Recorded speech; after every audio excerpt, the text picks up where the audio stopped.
Well, time's passed about a week since I did the last section of the video. Been a bit busy. We own another company, a gym, and I've been busy doing things down there. Anyway, back to this. The bonus of owning a CNC is I can make the pattern for the neck. What I forgot to video, was cutting the neck. So basically all I did was I stuck this thing on there with super glue, masking tape and super glue trick. You've seen that before. Ben Crow uses it all the time at Crimson, and I ran it round one of these dirty great big bits in my router table. Whether you could freehand that, you could probably freehand that if you built a jig for it, and we're very careful. Certainly not that big one. And then I used a round over bit to get the rough shape that I wanted, and then I sanded it down, starting off with 80 grit. It cuts through it quite well with the random orbit, and then using this template clamped onto there, I drilled the holes for the machine heads. You can see marks there where we've tried the machine heads out. I've also drilled for the screws at the back. So that's what that looks like now. It's a bit rough here because I want to cut this and profile it, but I still need this for attaching the body. Anyway, for the wings, I went old school. I used a Fosner drill and then my jigsaw. I've got 3 pieces of wood which I'll sandwich up like that. This should make it a lot more stable, and also it makes it easier to do things like the cavity for the controls. Pots I'll be using 3 of, and the switch I was going to put it in there, but there's not really enough room because I want to profile under there. I want to profile quite heavily, so I'm going to put it up on the top wing, which I haven't made just yet, but this is the bottom one. So basically all I'm going to do is glue that on there like that, glue the top on it, and then there'll be obviously a cover for the cavities on the bottom. This is purely to get all the wiring up to the pickup positions. Now I wanted to put the pickup positions at 24th fret and the 48th. That's the 48th. That's my bridge location. They can't put it to the 24th fret because it ends up being about there, about here somewhere, and that will cut into this, into there. So I've moved it down fractionally. So I've moved it down to there, and obviously this channel's just for wiring, so I'll just drill through. All right, I'll get on and drill that and then glue it up. Okay, so I've glued up the first of the 2 wings. This is it here. I don't know if you can make out the pen. I've put pencil line on there. I haven't profiled this because I want to put a clamp on there and glue them. Then I'll rough cut it with the bandsaw and then go at it with this beast. Okay, I am currently using the CNC machine to create the body template that I will put on here, glue on here with masking tape and super glue, and then use that profile around it. That'll clean up all these nasty edges here. And the other wing is in the garage at the minute drying. There's a bit of clean up to do just there. You can see there's a tiny gap. No big problem. I'll just clean it with a bit of a plane. Glue it in. You can see I've done the pencil marker what's the cavity underneath. So I get me 3 pots in there. My switch will go over here. Then my cables will go in there. And on the back I will use a CNC to carve a hole to get access to for the electronics.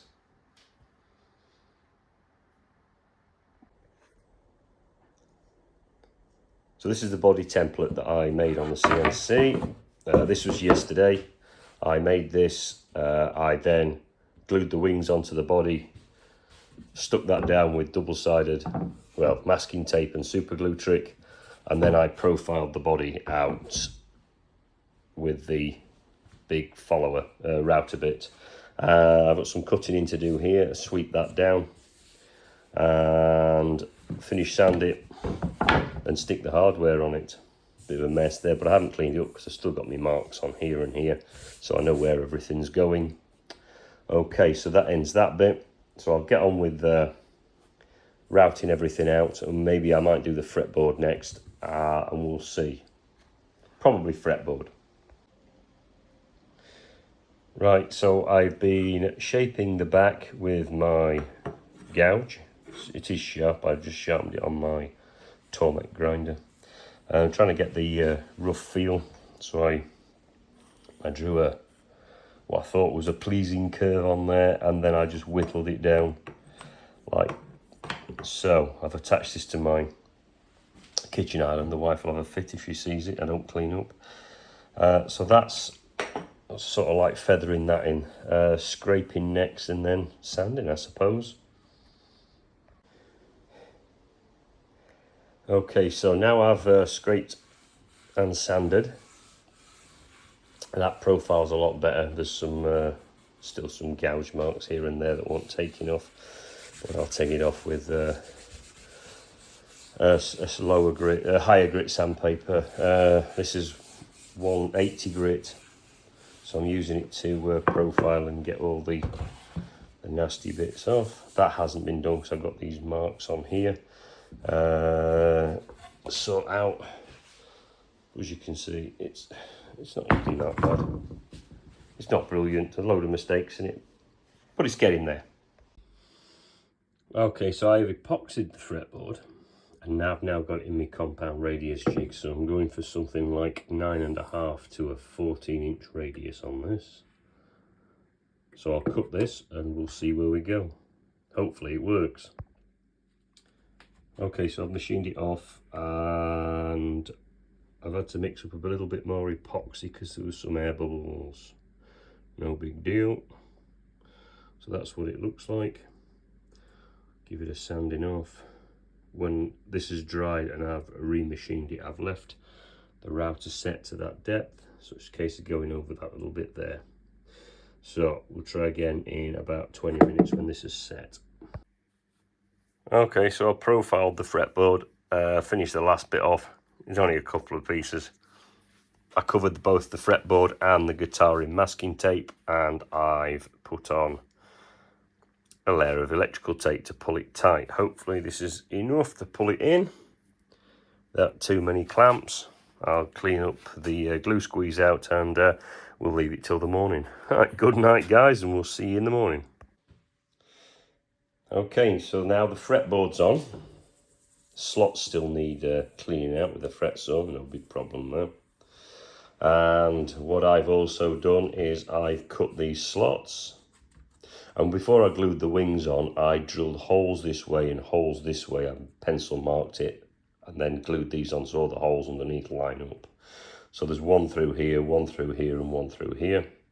And then there's a slot there, and you saw the slot there, which I cut with my jigsaw. Now, the thing I had is, obviously these are just machined out with a router and a template. I lined up straight edge here, got my center, because it's not perfectly center. I'm not worried as long as this entire thing comes through the center, or this is all in line. I'm not worried if it's slightly off by, I think it was off by about 1 millimeter here, which might not be a lot, but when you've got these lines, you'll be able to, glaringly obvious for me anyway.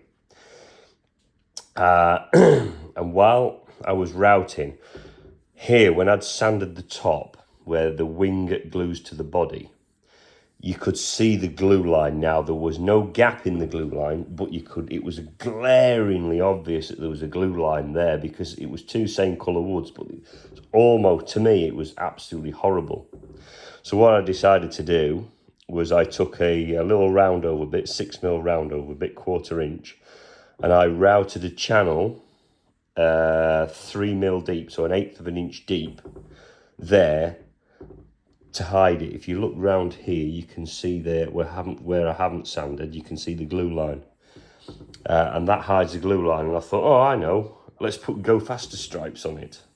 So I put Go Faster stripes like you see on Fords and things like Vipers. So there's the Go Faster stripes in blue to match my compass rose. Now I wanted to carve my initials in here with the CNC, but when I jacked it up to keep, because obviously that's at an angle, it's an angled headstock, it was too high in the machine, so I might have to do that by hand. I also machined out for the switch and for the cavity, and it's fairly straightforward. Put your pattern on there,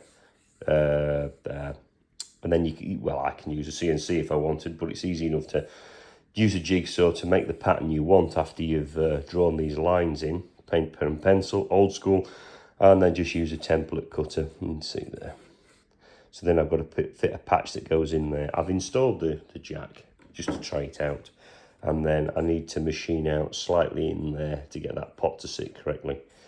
So it'll be 3, and I don't know if you can see inside there, you can see one of the holes that goes up inside this cavity.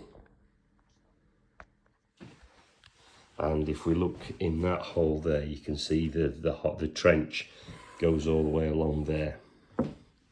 So they're the holes, and that is for my switch. Now I still need to drill that deeper because it's just not deep enough, but that was as deep as I could get with a router bit. So that'll sit in there. And P90s will go in there, and then the 3-pot controller. I've still got to fit the bridge. I've done with the bridge, which goes in somewhere here. And then I need to build a nut for their truss rod cover and fit this lot. You can still see it wants some finished sanding. Now I'm not too worried about the finished sanding, to be honest. I've enjoyed building this and I've learned a lot. I mean, tons. Every time I build something, I learn. Every day's a school day, as they say. If you're not learning, you're not living. So what I want to do is get this finished ASAP. So I'm not going to worry about too many of the fine scratches in the body. It's not like this is ever going to be sold.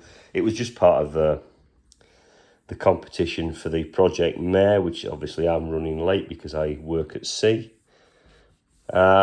But I'll get it finished and we'll see what she sounds like. I don't know what cherry sounds like as a guitar would. Obviously there's mahogany in it, but I'm quite hoping it's nice because I'd like to build another guitar. If I build another one, it won't be the Project Mehr shape. I think I'm going to have to build my own shape, or at least a copy of something an older guitar. Anyway, that's how she's looking so far.